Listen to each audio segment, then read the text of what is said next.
Hi, we're back and we're reading Clementine and the family meeting, and we just were at the point where she was sent to the principal's office. She said she went to the principal's office, but she was actually sent there by the teacher. So now we're going to see what happens. It's been a while, Clementine, Mr. Rice said. What are we here for today? I'm worried about 18, I said, handing her the note from Mr. DeMaz. It's making me itchy. That's odd, Mr. Rice said, reading the note. According to this, we're here to talk about you're not distracting the other students. You probably just read the note too fast, I said. I added an understanding smile because I read things too fast sometimes also. It probably says the other students were distracting me from worrying about 18. Mrs. Rice read the note again, shook her head, then put it down. Well, anyway, she said, you're worried about a number? Oh no, 18's his name, our rat. Waylon and I... Oh, right, Mrs. Rice interrupted me. The one who made the breakout from the science room over the weekend. That's right, I said. This is a really dangerous place if you're a rat. We have to shut down the school and search. Wait, you already knew about 18. Mrs. Rice nodded. Mrs. Resnick told me yesterday. I sent a memo to the custodians and the lunchroom staff. You already did? Well, good, I said, but somehow I didn't feel good. Finally, it hit me. You mean the custodians knew? Even Mr. Riley? Mrs. Rice nodded again. So everyone's on the lookout?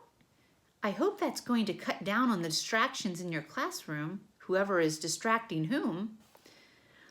I sat there thinking about all the things that grown-ups knew and hadn't told kids, and trying to think of a single thing that kids knew and hadn't told grown-ups. Finally, I came up with one. My teacher is getting a baby. He told us today. Yes, I know. It's exciting news, isn't it? You knew that too? I knew that too, Mrs. Rice said. Can I be all done being here? I said. That depends, Mrs. Rice said. Are you still feeling itchy? I said no, which was true. Now I was feeling too mad to be itchy, and I went back to my classroom. Here is Clementine and Mrs. Rice, where she's explaining the story.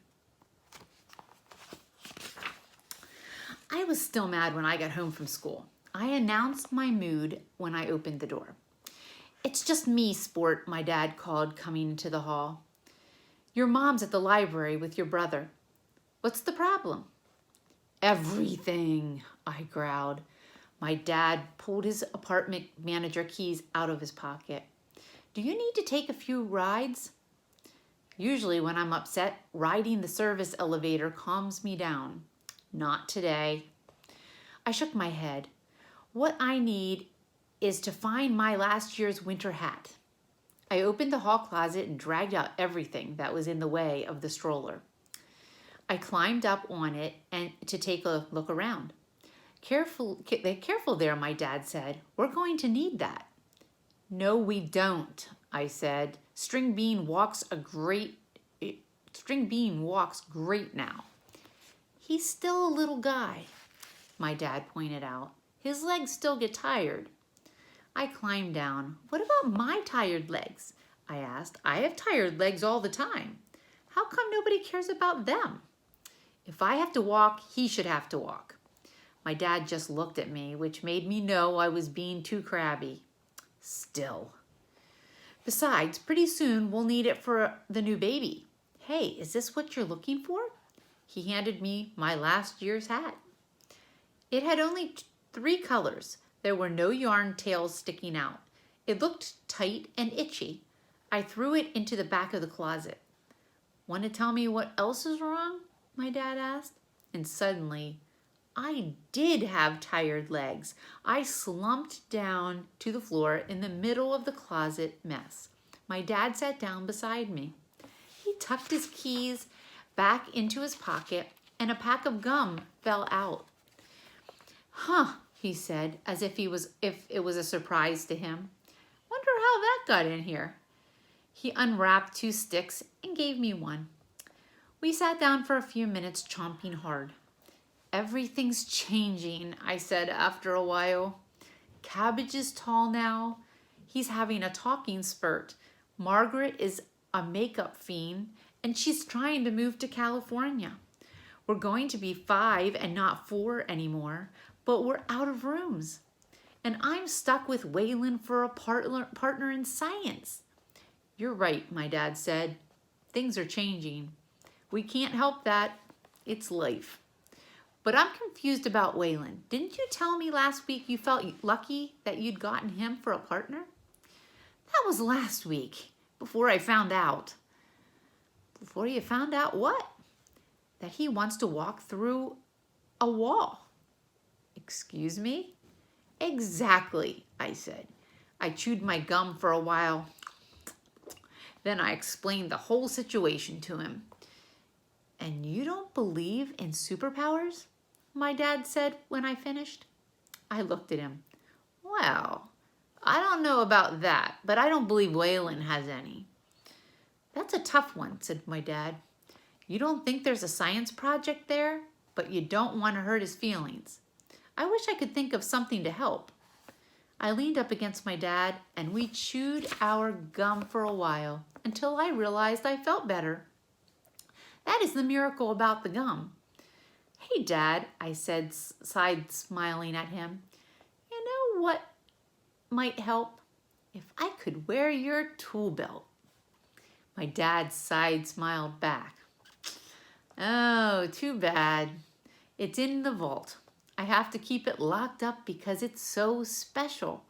That tool belt was given to me by the President of the United States in appreciation for my lifelong service to this country. Dad. Seriously, it was in the Oval Office.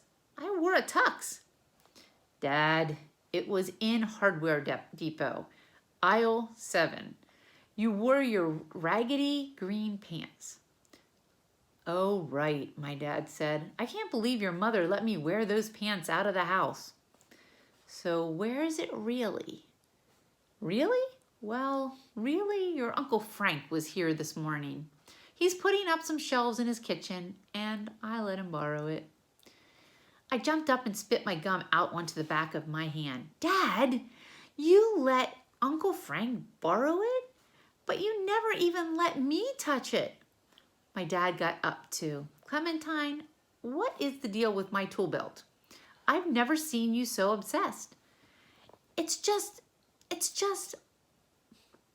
I said, trying to figure it out myself. It looks so cool and it's got all your tools, and if I wore it, I could build something anytime I wanted. And you want to build something? Yes, of course. My dad looked at me like he was seeing a new person. I didn't know that about you, he said at last. Well, I didn't know it either, I admitted, until I saw that tool belt. And we are going to be going on to Chapter 7.